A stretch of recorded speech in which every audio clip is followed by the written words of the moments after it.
जैसे कि हम सब जानते हैं, नेताजी का जन्मदिन है, 125वां जन्मदिन है। और कुछ समय पहले ही हमारे प्रधानमंत्री नरेंद्र मोदी जी ने नेताजी के जन्मदिन को पराक्रम दिन के रूप में मनाने की शुरुआत करी। और आज इस पराक्रम दिन पर एक ऐतिहासिक फैसला लेते हुए मोदी जी ने यह भी तय किया है कि आजादी के अमृत महोत्सव में आजादी के गणतंत्र दिन की शुरुआत भी 23 तारीख से ही शुरू कर दी जाएगी। मित्रों, नेताजी की 125वीं जयंती को मनाने के हिस्से के रूप में इंडिया गेट के इसी स्थान पर नेताजी सुभाष चंद्र बोस की एक भव्य प्रतिमा लगाने का एक निर्णय देश के प्रधानमंत्री जी ने लिया है। नेताजी की प्रतिमा यही मार्ग पर देश की आने वाली पीढ़ियों को अनेक सालों तक, अनेक युगों तक पराक्रम, देशभक्ति और बलिदान की प्रेरणा देगी। क्योंकि ये सिर्फ ग्रेनाइट से बनी हुई प्रतिमा नहीं होगी। ये प्रतिमा देश के करोड़ों लोगों के मन में जो नेताजी के भाव पड़ा है, ये भाव की अभिव्यक्ति होगी कि एक ऐसा व्यक्तित्व जिसने पूरा अपना जीवन का सुख त्याग करते हुए लगभग 35,000 किलोमीटर की यात्रा या तो मोटर कार से या तो पनडुब्बी के अंदर नीचे दरिया के नीचे करी और कलकत्ता से लेके वाया बर्लिन से जापान तक की ये यात्रा भारत को आजाद करने का नेताजी का पुरुषार्थ था, एक भव्य प्रयास था। इसका प्रतीक ये प्रतिमा होगी। जब तक ये प्रतिमा लगेगी तब तक होलोग्राम से कुछ ही समय के बाद हम यहाँ पर नेताजी की प्रतिमा की प्रतिकृति देखेंगे और आज पूरे देश के करोड़ों लोगों को मन को शांति मिलेगी कि नेताजी का जिस प्रकार का योगदान आजादी के संघर्ष के लिए रहा, आजादी के आंदोलन के लिए रहा, वो इसका सम्मान करने का काम देश के प्रधानमंत्री नरेंद्र मोदी जी ने इतने सालों के बाद किया है और ये प्रतिमा इसका प्रतीक बनकर रहने वाली है।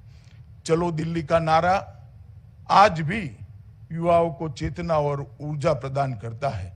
उनके संघर्ष की गाथाएं आज भी युवाओं को भारत के पुनर्निर्माण के साथ जोड़ती है और उनका ये पूरा व्यक्तित्व आने वाले दिनों में हम देखेंगे कि इससे कई युवा प्रेरणा लेकर आगे बढ़ेंगे। मित्रों, नेताजी का ये जो 35,000 किलोमीटर का यात्रा है, वो यात्रा का पूरा मार्ग मुझे लगता है कि देश के युवाओं को इसी मूर्ति की स्थापना के साथ वो पूरे घटनाक्रम को अभ्यास करने का भी मन होगा और उसमें से प्रेरणा लेने का भी मन होगा। कई सालों तक देश के अंदर जिन्होंने आजादी के संघर्ष के अंदर, आजादी के आंदोलन के अंदर जिन्होंने बड़ा पराक्रम किया है, बड़ा योगदान दिया, इन लोगों को नाम को भुलाने का प्रयास किया गया। आज आजादी के अमृत वर्ष के योग पर नेताजी की प्रतिमा यहां लगाने का जो फैसला किया गया है, इससे पूरा देश संतोष और उत्साह का अनुभव कर रहा है।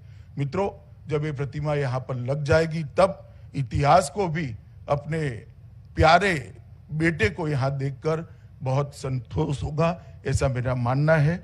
मैं हम सब की ओर से, पूरे देश की ओर से इस फैसले को, प्रधानमंत्री जी को इस फैसले लेने के लिए बहुत बहुत धन्यवाद ज्ञापित करता हूं। मित्रों, प्रधानमंत्री जी ने एक और बड़ा निर्णय किया है कि देश के अंदर जो नेताजी के नाम से एक पुरस्कार चालू किया है और ये पुरस्कार भी आज यहाँ पर सुभाष चंद्र बोस आपदा प्रबंधन पुरस्कार भी यहाँ पर दिए जाएंगे। वर्ष 19, वर्ष 20 और वर्ष 21 और 22 के सुभाष चंद्र बोस आपदा प्रबंधन पुरस्कार भी यहाँ पर दिए जाएंगे।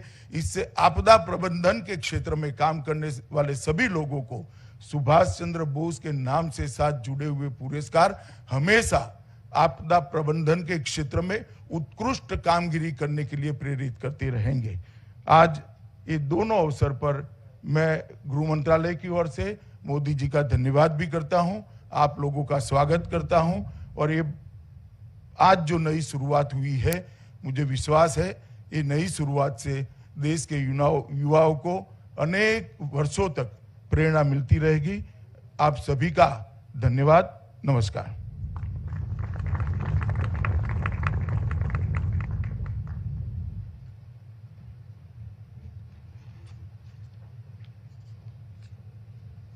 बहुत बहुत धन्यवाद माननीय आपका। नेताजी सुभाष चंद्र बोस ने कहा था कि अंतिम विजय हमारी ही होगी। हमारे मरने से अगर भारत जी उठे तो हमें हंसते हंसते मर जाना चाहिए। भारत माँ के वीर सपूत नेताजी सुभाष चंद्र बोस सूर्य पुत्र थे, जिनकी चिंगारी से हर भारतीय के हृदय में स्वतंत्रता की मशाल जला करती थी।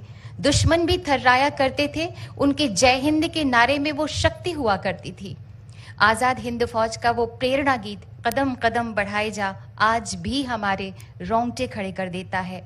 हम आपको बता दें कि आज माननीय प्रधानमंत्री जी के द्वारा उस महान विभूति के होलोग्राम स्टैचू के अनावरण के साथ ही नेताजी सुभाष चंद्र बोस को वंदन के रूप में वही गीत बजाया जाएगा। आप सभी से अनुरोध है कि जब वो गीत बजे तो हम सब अपने स्थान पर खड़े हो जाएंगे। अब हम विनम्र आग्रह करते हैं माननीय प्रधानमंत्री जी से कि कृपया नेताजी सुभाष चंद्र बोस के होलोग्राम स्टैचू का अनावरण करें रिमोट का बटन दबाकर।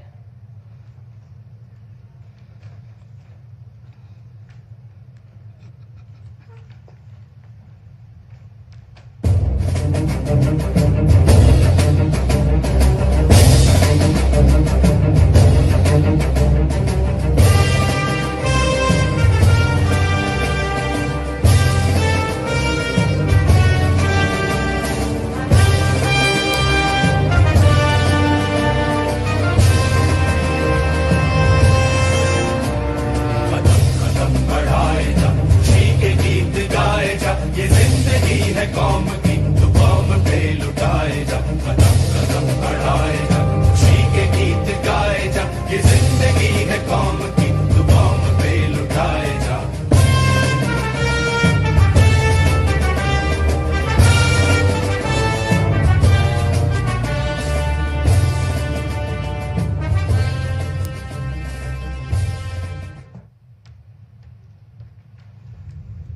बहुत बहुत धन्यवाद माननीय आपका। नेताजी सुभाष चंद्र बोस की प्रेरणा से पराक्रमी भारत न पराजित हुआ है, न झुका है, न रुका है। माननीय प्रधानमंत्री जी कहते हैं कि हमें बलिदानियों स्वतंत्रता सेनानियों की तरह देश के लिए मरने का अवसर चाहे न मिला हो, लेकिन हम देश के लिए जीकर तो दिखा सकते हैं। आज उन व्यक्तियों या संगठनों को पुरस्कृत किया जाएगा जो आपदाओं के कारण मानव पीड़ा को कम करने के लिए निस्वार्थ भाव से परिश्रम पूर्वक काम कर रहे हैं। हम माननीय प्रधानमंत्री जी से विनम्र अनुनय करते हैं कि कृपया सुभाष चंद्र बोस आपदा प्रबंधन पुरस्कार अपने कर कमलों द्वारा प्रदान करें। 2019 के लिए ये पुरस्कार दिया जा रहा है 8वीं बटालियन एनडीआरएफ। पुरस्कार ग्रहण कर रहे हैं श्री पीके तिवारी। 8वीं बटालियन एनडीआरएफ ने 2009 से 2018 तक 310 से ज्यादा आपदा बचाव अभियान के जरिए 14,465 मानव जीवन की रक्षा की। 10 लाख लोगों को कैपेसिटी बिल्डिंग, अवेयरनेस तथा ट्रेनिंग प्रोग्राम से जोड़ा। 2020 के लिए यह पुरस्कार दिया जा रहा है श्री के सिंह, पूर्व डीजी सीआईएसएफ। आपने 3 टियर डिजास्टर रिस्पांस मैकेनिज्म के निर्माण की नींव रखी। आपदा प्रबंधन के सभी चरणों में सिविल डिफेंस के एक्टिव पार्टिसिपेशन की परिकल्पना को भी आपने प्रतिपादित किया। 2020 के लिए ही disaster mitigation and management centre Uttarakhand को पुरस्कार दिया जा रहा है। पुरस्कार ग्रहण कर रहे हैं श्री एसए मुरुगेसन आईएएस। डीएमएमसी का कार्य आपदा पूर्व तैयारी, कैपेसिटी बिल्डिंग, आपदा के बाद की प्रतिक्रिया तथा रिहैबिलिटेशन पर केंद्रित है। वैज्ञानिक तथा शैक्षिक संस्थाओं और राज्यों के विभागों के बीच संवाद स्थापित किया जाता है। 2021 के लिए पुरस्कार दिया जा रहा है श्री राजेंद्र कुमार भंडारी को। आप डिजास्टर मिटिगेशन पर Indian national academy of engineering forum के अध्यक्ष हैं। आपने भारत में जियो हैजार्ड्स और भूस्खलन पर वैज्ञानिक अध्ययन की नींव रखी, भूस्खलन अध्ययन की पहली प्रयोगशाला भी स्थापित की। 2021 के लिए पुरस्कार दिया जा रहा है sustainable environment and ecological development society seeds को। पुरस्कार ग्रहण कर रहे हैं डॉक्टर अंशु शर्मा। सीड्स पिछले 28 सालों से आपदाओं और जलवायु परिवर्तन के प्रभावों से प्रभावित हो सकने वाले लोगों को रेजिलियंस निर्माण की दिशा में काम कर रही है। 2022 के लिए प्रोफेसर विनोद कुमार शर्मा को यह पुरस्कार दिया जा रहा है। भारत में DRR में आपके अग्रणी कार्य ने आपको अंतर्राष्ट्रीय पहचान दिलाई। सिक्किम राज्य आपदा प्रबंधन के उपाध्यक्ष के रूप में आपने सिक्किम को DRR लागू करने में एक आदर्श राज्य बनाया है। 2022 के लिए ही गुजरात आपदा प्रबंधन संस्थान को पुरस्कार दिया जा रहा है। पुरस्कार ग्रहण कर रहे हैं Shri PK Taneja DG। GIDM ने पेंडेमिक के दौरान मल्टी हैजार्ड रिस्क मैनेजमेंट तथा रिडक्शन के लिए 12,000 से ज्यादा प्रोफेशनल्स को ट्रेन किया। फायर से संबंधित पोर्टल, कोविड से संबंधित मोबाइल ऐप भी विकसित किया। बहुत बहुत धन्यवाद माननीय आपका और सभी पुरस्कार विजेताओं को हार्दिक बधाई। भारतवासियों, मां भारती आज गर्वित है कि उसके वीर पुत्र नेताजी सुभाष चंद्र बोस के अनन्य अनुगामी माननीय प्रधानमंत्री श्री नरेंद्र मोदी जी मां भारती की सुरक्षा, समृद्धि तथा जनता की सेवा के लिए सदैव बेचैन रहते हैं, जो स्वयं से आगे स्वदेश रखते हैं, स्वमेव से आगे ध्येय रखते हैं, जो देश हित में कड़ी से कड़ी चुनौती से डटकर जूझ जाते हैं। माननीय प्रधानमंत्री जी के नेतृत्व में आजाद हिंद फौज का वो तराना आज शब्दशः चरितार्थ हो रहा है। शुभ सुख चैन की बरखा बरसे, भारत भाग है जागा, सूरज बनकर जग पर चमके, भारत नाम सुभागा। माननीय प्रधानमंत्री जी से हमारा विनम्र अनुरोध है कि कृपया हम सबको प्रेरणा ज्योति से रोशन करें।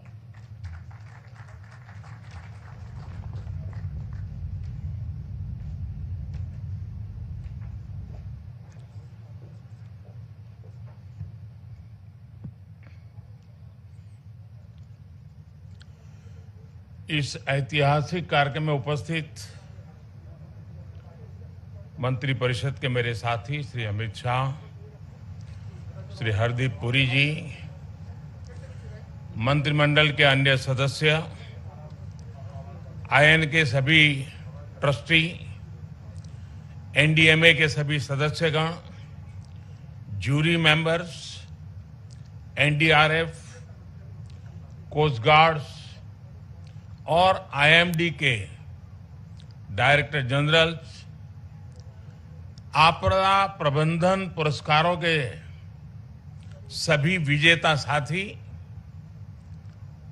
अन्य सभी महानुभाव, भाइयों और बहनों, भारत मां के वीर सपूत नेताजी सुभाष चंद्र बोस की 125वीं जन्म जयंती पर पूरे देश की तरफ से मैं आज कोटि कोटि नमन करता हूं। ये दिन ऐतिहासिक है, ये कालखंड भी ऐतिहासिक है और ये स्थान जहां हम सभी एकत्रित हैं वो भी ऐतिहासिक है। भारत के लोकतंत्र की प्रतीक हमारी संसद पास में है, हमारी क्रियाशीलता और लोकनिष्ठा के प्रतीक अनेक भवन भी हमारे साथ पास में नजर आ रहे हैं, हमारे वीर शहीदों को समर्पित नेशनल वॉर मेमोरियल भी पास है। इन सब के आलोक में आज हम इंडिया गेट पर अमृत महोत्सव मना रहे हैं और नेताजी सुभाष चंद्र बोस को आदरपूर्वक श्रद्धांजलि दे रहे हैं। नेताजी सुभाष जिन्होंने हमें स्वाधीन और संप्रभु भारत का विश्वास दिलाया था, जिन्होंने बड़े गर्व के साथ, बड़े आत्मविश्वास के साथ, बड़े साहस के साथ अंग्रेजी सत्ता के सामने कहा था, मैं स्वतंत्रता की भीख नहीं लूंगा, मैं स्वतंत्रता की भीख नहीं लूंगा, मैं इसे हासिल करूंगा। जिन्होंने भारत की धरती पर पहली आजाद सरकार को स्थापित किया था, हमारे उन नेताजी की भव्य प्रतिमा आज डिजिटल स्वरूप में इंडिया गेट के समीप स्थापित हो रही है। जल्द ही इस होलोग्राम प्रतिमा के स्थान पर ग्रेनाइट की विशाल प्रतिमा भी लगेगी। ये प्रतिमा आजादी के महानायक को कृतज्ञ राष्ट्र की श्रद्धांजलि है। नेताजी सुभाष की ये प्रतिमा हमारी लोकतांत्रिक संस्थाओं को, हमारे पीढ़ियों को राष्ट्रीय कर्तव्य का बोध कराएगी, आने वाली पीढ़ियों को, वर्तमान पीढ़ी को निरंतर प्रेरणा देती रहेगी। साथियों, पिछले साल से देश ने नेताजी की जयंती को पराक्रम दिवस के रूप में मनाना शुरू किया है। आज पराक्रम दिवस के अवसर पर सुभाष चंद्र बोस आपदा प्रबंधन पुरस्कार भी दिए गए हैं। नेताजी के जीवन से प्रेरणा लेकर ही इन पुरस्कारों को देने की घोषणा की गई थी। साल 2019 से 2022 तक उस समय के सभी विजेताओं, सभी व्यक्तियों, सभी संस्थाओं को जिन्हें आज सम्मान का अवसर मिला है, उन सबको भी मैं बहुत बहुत बधाई देता हूं। साथियों, हमारे देश में आपदा प्रबंधन को लेकर जिस तरह का रवैया रहा था, उस पर एक कहावत बहुत सटीक बैठती है, जब प्यास लगी तो कुआं खोदना। और जिस मैं काशी क्षेत्र से आता हूं, वहां तो एक और भी कहावत है। वो कहते हैं, भोज गड़ी कोहड़ा रोपे, यानी जब भोज का समय आ गया तो कोहड़े की सब्जी उगाने लगना। यानी जब आपदा सिर पर आ जाती थी तो उससे बचने के उपाय खोजे जाते थे। इतना ही नहीं, एक और हैरान करने वाली व्यवस्था थी जिसके बारे में कम ही लोगों को पता है। हमारे देश में वर्षों तक आपदा का विषय एग्रीकल्चर डिपार्टमेंट के पास रहा था। इसका मूल कारण यह था कि बाढ़, अतिवृष्टि, ओले गिरना, ऐसी जो स्थितियां पैदा होती थी, उसे निपटने का जिम्मा, उसका संबंध कृषि मंत्रालय से आता था। देश में आपदा प्रबंधन ऐसे ही चलता रहता था। लेकिन 2001 में गुजरात में भूकंप आने के बाद जो कुछ हुआ, देश को नए सिरे से सोचने के लिए मजबूर किया और उसने आपदा प्रबंधन के मायने बदल दिए। हमने तमाम विभागों और मंत्रालयों को राहत और बचाव के काम में झोंक दिया। उस समय के जो अनुभव थे उनसे सीखते हुए ही 2003 में Gujarat state disaster management act बनाया गया।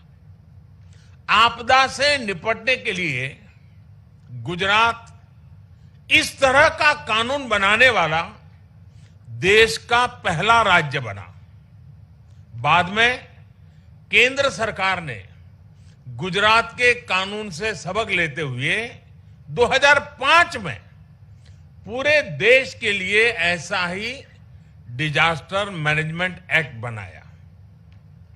इस कानून के बाद ही नेशनल डिजास्टर मैनेजमेंट अथॉरिटी, उसके गठन का रास्ता साफ हुआ।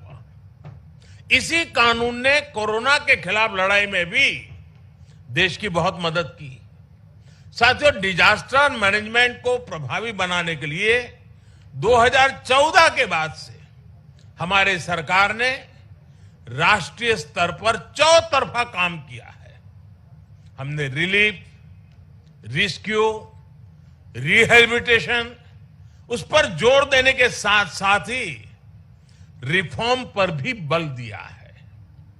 हमने एनडीआरएफ को मजबूत किया, उसका आधुनिकीकरण किया, देश भर में उसका विस्तार किया, स्पेस टेक्नोलॉजी से लेकर प्लानिंग और मैनेजमेंट तक बेस्ट पॉसिबल प्रैक्टिसेस को अपनाया। हमारे एनडीआरएफ के साथ ही सभी राज्यों के एसडीआरएफ्स और सुरक्षा बलों के जवान अपनी जान की बाजी लगाकर एक एक जीवन को बचाते हैं।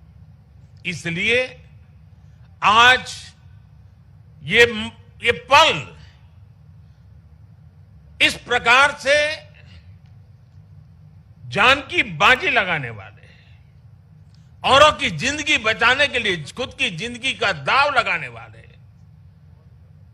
चाहे वो एनडीआरएफ के लोग हो, चाहे एसडीआरएफ के लोग हो, हमारे सुरक्षा बलों के साथी हो, ये सब के सब उनके प्रति आज आभार व्यक्त करने का, उनको सैल्यूट करने का ये वक्त है।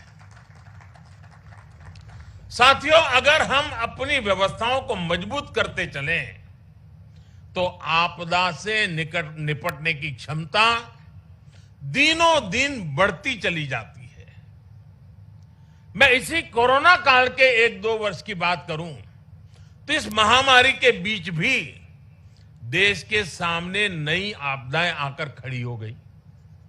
एक तरफ कोरोना से तो लड़ाई लड़ी रहे थे, अनेक जगहों पर भूकंप आए, कितने ही क्षेत्रों में बाढ़ आई, उड़ीसा, पश्चिम बंगाल समेत पूर्वी तटों पर साइक्लोन आए, गोवा, महाराष्ट्र, गुजरात, पश्चिमी तटों पर भी साइक्लोन आए। पहले एक एक साइक्लोन में सैकड़ों लोगों की मृत्यु हो जाती थी, लेकिन इस बार ऐसा नहीं हुआ। देश ने हर चुनौती का जवाब एक नई ताकत से दिया। इसी वजह से इन आपदाओं में हम ज्यादा से ज्यादा जीवन बचाने में सफल रहे। आज बड़ी बड़ी अंतर्राष्ट्रीय एजेंसियां भारत के इस सामर्थ्य, भारत में आए इस बदलाव की सराहना कर रही है। आज देश में एक ऐसा end to end cyclone response system है जिसमें केंद्र, राज्य, स्थानीय प्रशासन और सभी एजेंसियां एक साथ मिलकर के काम करती हैं। बाढ़, सूखा, साइक्लोन, इन सभी आपदाओं के लिए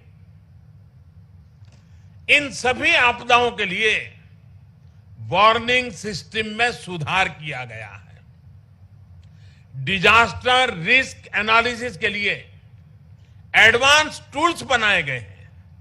राज्यों की मदद से अलग अलग क्षेत्रों के लिए डिजास्टर रिस्क मैप्स बनाए गए हैं। इसका लाभ सभी राज्यों को, सभी स्टेक होल्डर्स को मिल रहा है। और सबसे महत्वपूर्ण, डिजास्टर मैनेजमेंट, आपदा प्रबंधन आज देश में जन भागीदारी और जन विश्वास का विषय बन गया है। मुझे बताया गया है कि एनडीएमए की आपदा मित्र जैसी स्कीम से युवा आगे आ रहे हैं, आपदा मित्र के रूप में जिम्मेवारियां उठा रहे हैं, यानी जन भागीदारी बढ़ रही है। कहीं कोई आपदा आती है तो लोग विक्टिम नहीं रहते, वो वॉलेंटियर्स बनकर आपदा का मुकाबला करते हैं। यानी आपदा प्रबंधन अब एक सरकारी काम भर नहीं है, बल्कि ये सबका प्रयास का एक मॉडल बन गया है। और साथियों, जब मैं सबका प्रयास की बात करता हूं तो इसमें हर क्षेत्र में हो रहा है प्रयास, एक होलिस्टिक अप्रोच भी शामिल है। आपदा प्रबंधन को प्राथमिकता देते हुए हमने अपने एजुकेशन सिस्टम में भी कई सारे बदलाव किए हैं।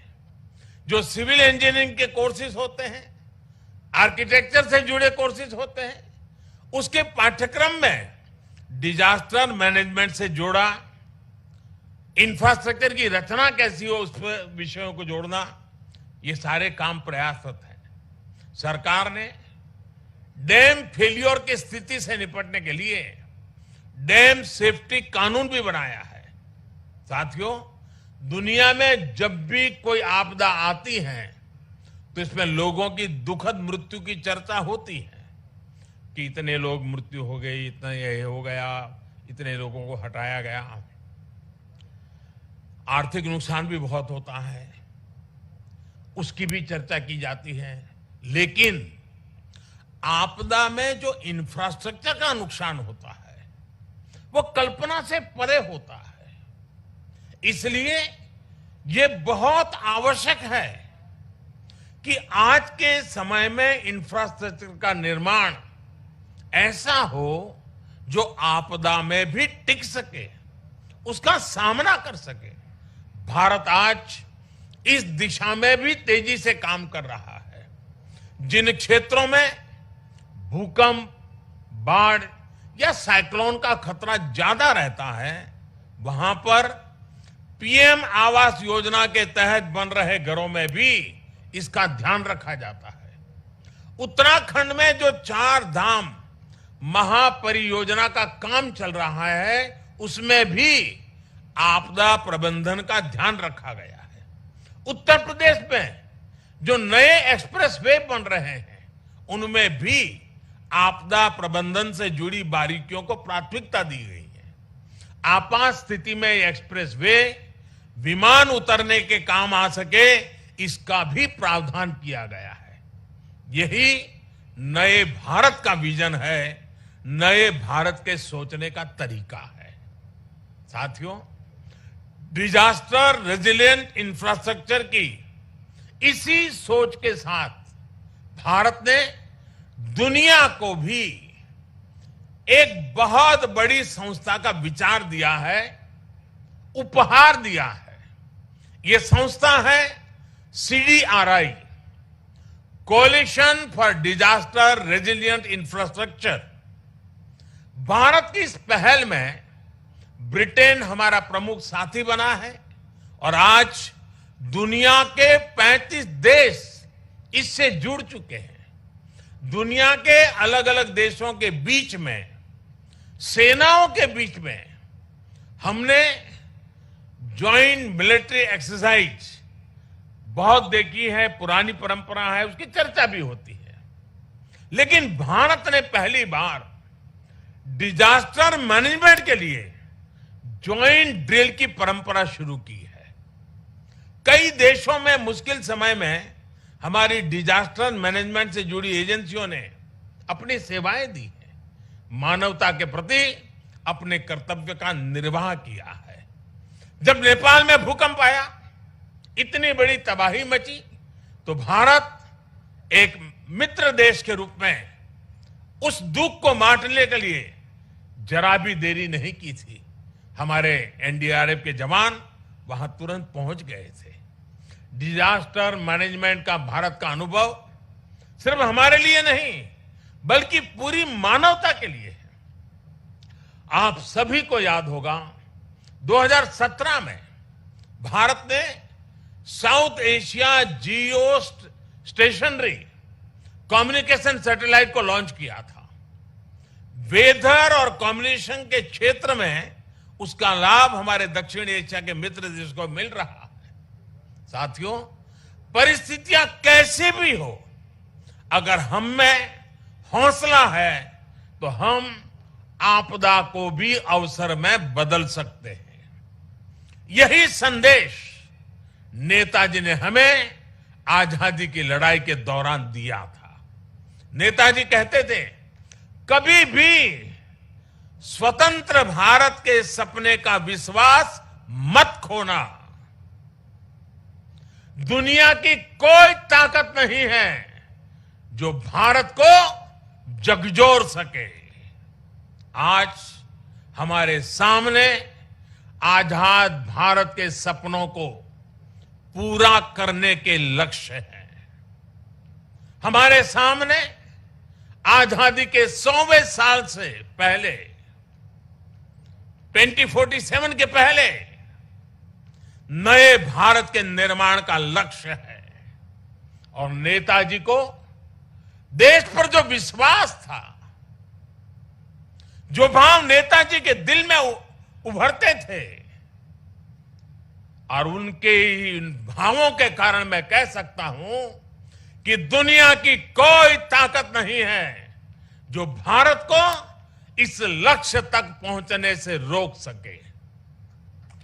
हमारी सफलताएं हमारी संकल्प शक्ति का सबूत है, लेकिन ये यात्रा अभी लंबी है।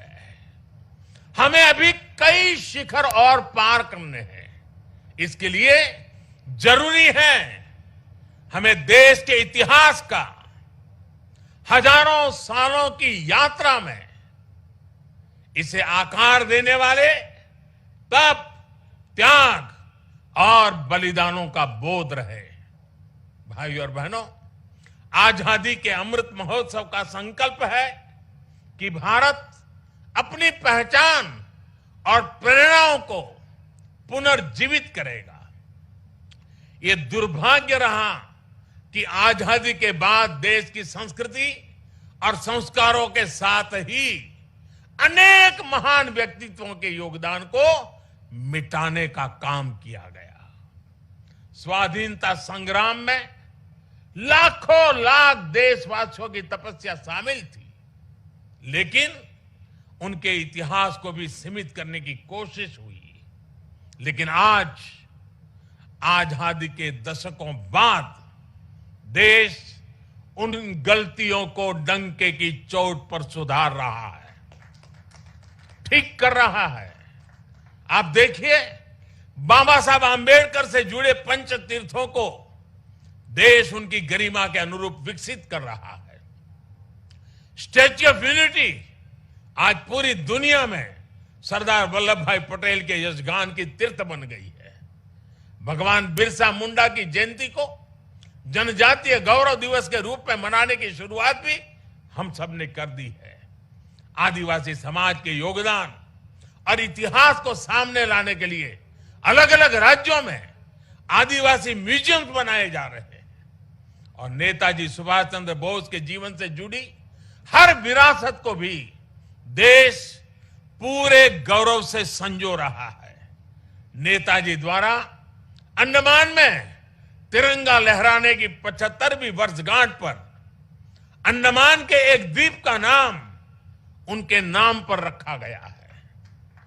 अभी दिसंबर में ही अंडमान में एक विशेष संकल्प स्मारक नेताजी सुभाष चंद्र बोस के लिए समर्पित की गई है। ये स्मारक नेताजी के साथ साथ इंडियन नेशनल आर्मी के उन जवानों के लिए भी एक श्रद्धांजलि है जिन्होंने आजादी के लिए अपना सर्वस्व न्योछावर कर दिया था। ये मेरा सौभाग्य है कि पिछले वर्ष आज के ही दिन मुझे कोलकाता में नेताजी के पैतृक आवास भी जाने का अवसर मिला था। जिस प्रकार से वो कोलकाता से निकले थे, जिस कमरे में बैठकर वो पढ़ते थे, उनके घर की सीढ़ियां, उनके घर की दीवारें, उनके दर्शन करना, वो अनुभव शब्दों से परे है। साथियों, मैं 21 अक्टूबर 2018 का वो दिन भी नहीं भूल सकता जब आजाद हिंद सरकार के 75 वर्ष हुए थे। लाल किले में हुए विशेष समारोह में मैंने आजाद हिंद की कैप पहनकर तिरंगा फहराया था।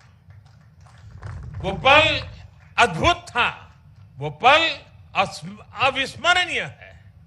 मुझे खुशी है कि लाल किले में ही आजाद हिंद फौज से जुड़े एक स्मारक पर भी काम किया जा रहा है। 2019 में 26 जनवरी की परेड में आजाद हिंद फौज के पूर्व सैनिकों को देखकर मन जितना प्रफुल्लित हुआ, वो भी मेरी अनमोल स्मृति है।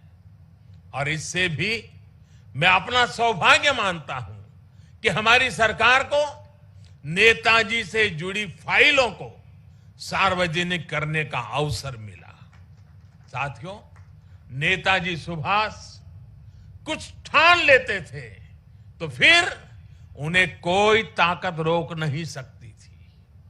हमें नेताजी सुभाष की can do, will do spirit से प्रेरणा लेते हुए आगे बढ़ना है। वो ये जानते थे, तभी ये बात हमेशा कहते थे, भारत में राष्ट्रवाद ने ऐसी सृजनात्मक शक्ति का संचार किया है जो सदियों से लोगों के अंदर सोई पड़ी थी। हमें राष्ट्रवाद भी जिंदा रखना है, हमें सृजन भी करना है और राष्ट्र चेतना को जागृत भी रखना है। मुझे विश्वास है कि हम मिलकर भारत को नेताजी सुभाष के सपनों का भारत बनाने में सफल होंगे। आप सभी को एक बार फिर पराक्रम दिवस की बहुत बहुत शुभकामनाएं देता हूं और मैं आज एनडीआरएफ, एसडीआरएफ के लोगों को भी विशेष रूप से बधाई देता हूं, क्योंकि बहुत छोटे कालखंड में उन्होंने अपनी एक पहचान बना दी है। आज कहीं पर भी आपदा हो या आपदा के संबंधित संभावनाओं की खबरें हो, साइक्लोन जैसी, और जब एनडीआरएफ के जवान यूनिफॉर्म में दिखते हैं, सामान्य मानवी को एक भरोसा हो जाता है कि अब मदद पहुंच गई। इतने कम समय में किसी संस्था और इसके यूनिफॉर्म की पहचान बनना, यानी जैसे हमारे देश में कोई तकलीफ हो और सेना के जवान आ जाएं, तो सामान्य मानवी को संतोष हो जाता है, भाई बस अब ये लोग आ गए हैं। वैसा ही आज एनडीआरएफ और एसडीआरएफ के जवानों ने अपने पराक्रम से ये करके दिखाया है। मैं पराक्रम दिवस पर नेताजी का स्मरण करते हुए मैं एनडीआरएफ के जवानों को, एसडीआरएफ के जवानों को, उन्होंने जिस काम को जिस करुणा और संवेदनशीलता के साथ उठाया है, बहुत बहुत बधाई देता हूं, उनका अभिनंदन करता हूं। मैं जानता हूं इस आपदा प्रबंधन के काम में, इस क्षेत्र में काम करने वाले कईयों ने अपने जीवन भी बलिदान दिए हैं। मैं आज ऐसे जवानों को भी श्रद्धांजलि देता हूं जिन्होंने किसी की जिंदगी बचाने के लिए अपनी जिंदगी दांव पर लगा दी थी। ऐसे सबको मैं आदरपूर्वक नमन करते हुए मैं आप सबको भी आज पराक्रम दिवस की अनेक अनेक शुभकामनाएं देते हुए मेरी वाणी को विराम देता हूं। बहुत बहुत धन्यवाद।